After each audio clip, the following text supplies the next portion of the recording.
Saudara, di Sumatera Utara tidak hanya distribusi bantuan tapi juga pengamanan serta pembersihan juga dilakukan oleh tim terkait di sana. Kita sudah tersambung dengan Komandan Satuan Brimob Polda Sumatera Utara, Kombes Rantau Isnur Eka. Selamat sore, Pak Rantau. Selamat sore Mas Ihsan. Pak Rantau, tim dari Brimob Polda Sumut tidak hanya menyalurkan makanan tapi juga memberikan bantuan. Sejauh ini penyaluran bantuan yang disalurkan kepada warga terdampak ataupun korban terisolir di Sumatera Utara di daerah mana saja dipusatkan? Baik, terima kasih Mas Ihsan. Untuk jajaran Brimob Polda Sumatera Utara sesuai arahan Bapak Kapolri melalui Bapak Dankor Brimob dan juga sesuai dengan arahan serta bimbingan Bapak Kapolda Sumatera Utara, untuk Sat Brimob ini menyalurkan bantuan-bantuan ini khususnya di daerah Batang Toru, Tapanuli Selatan, di mana ada beberapa titik antara lain Desa Ingadol, Huta Godang, dan juga Garoga yang berbatasan dengan Tapanuli Tengah. Demikian Mas Ihsan. Untuk wilayah Sibolga informasinya seperti apa, Kombes Rantau? Untuk Sibolga, kalau dari tempat kami ini masih belum tersambung.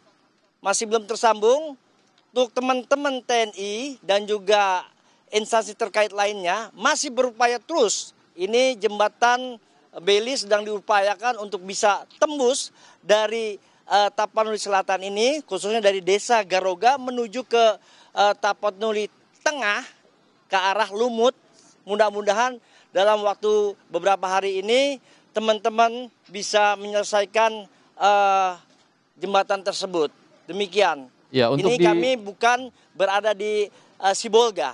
Oke, untuk di Tapsel sendiri, Tapanuli Selatan saat ini daerah yang masih terisolasi itu bantuan apakah sudah dipastikan bisa masuk ke sana? Untuk di Tapanuli Selatan sudah bisa di beberapa titik, khususnya di Jalan Lintas Madinah, kemudian di daerah Batu Jomba yang kami datangi kemarin sudah bisa. Untuk khususnya yang di Batang Toru, ini juga sudah bisa diberikan bantuan-bantuan melalui Padang Sedempuan. Pengiriman bantuan ataupun distribusi bantuan itu sudah bisa dilakukan dengan kendaraan besar atau seperti apa?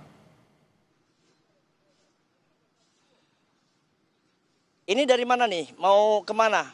Kirimannya baik itu ke dari Batang luar Toru, atau dari baik itu ke Batang Toru Sedempuan? ataupun ke Mandailing Natal? Ya, kalau dari Batang Toru dari Sedempuan sudah bisa masuk ke Batang Toru melalui jalan darat, sudah bisa. Dari Sipirok juga sudah bisa. Dari Labuan Batu sudah bisa. Demikian, dari Siborong-Borong sudah juga bisa melalui jalan darat. Oke, artinya sudah terbuka akses untuk kendaraan roda 4 untuk membawa bantuan yang dibutuhkan para korban di sana ya, Komandan? Baik Mas Ihsan, betul. Dari khususnya untuk yang di Batang Toru ya, ini sudah bisa masuk lewat darat.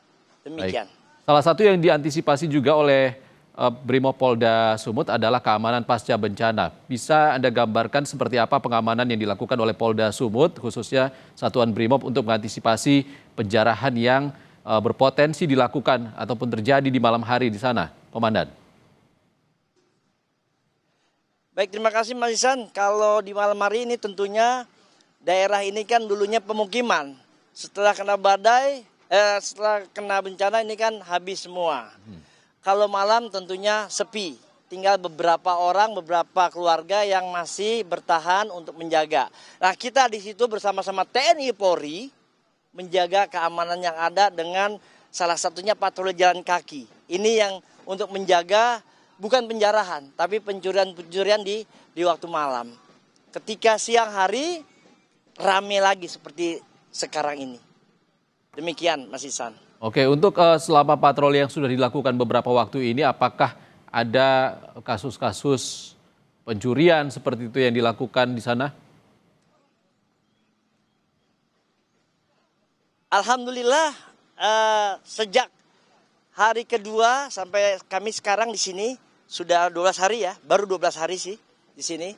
Alhamdulillah tidak ada, namun kita tetap terus menjaga bersama dengan elemen-elemen lainnya.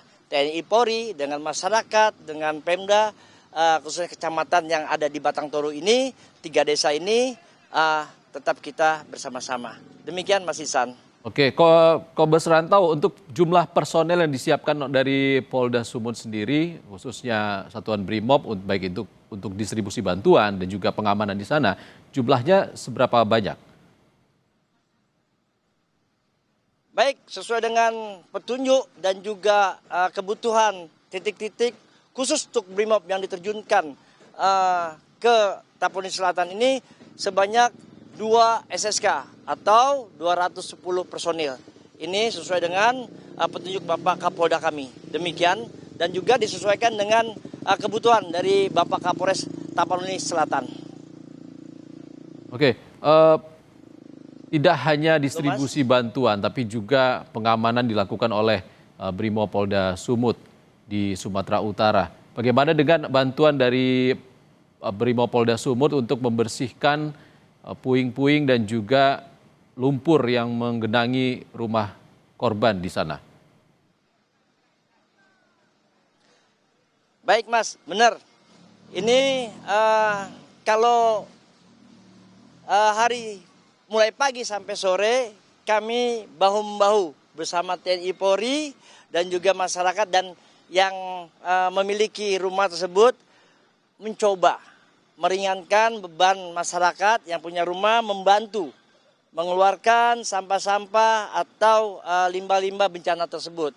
Itu lumpur, batu, kemudian juga kayu-kayu yang ada. Ini kita lakukan terus bersama TNI Polri. Demikian, ini sesuai dengan petunjuk dari Bapak Kapolda dan juga Bapak Pangdam. Demikian.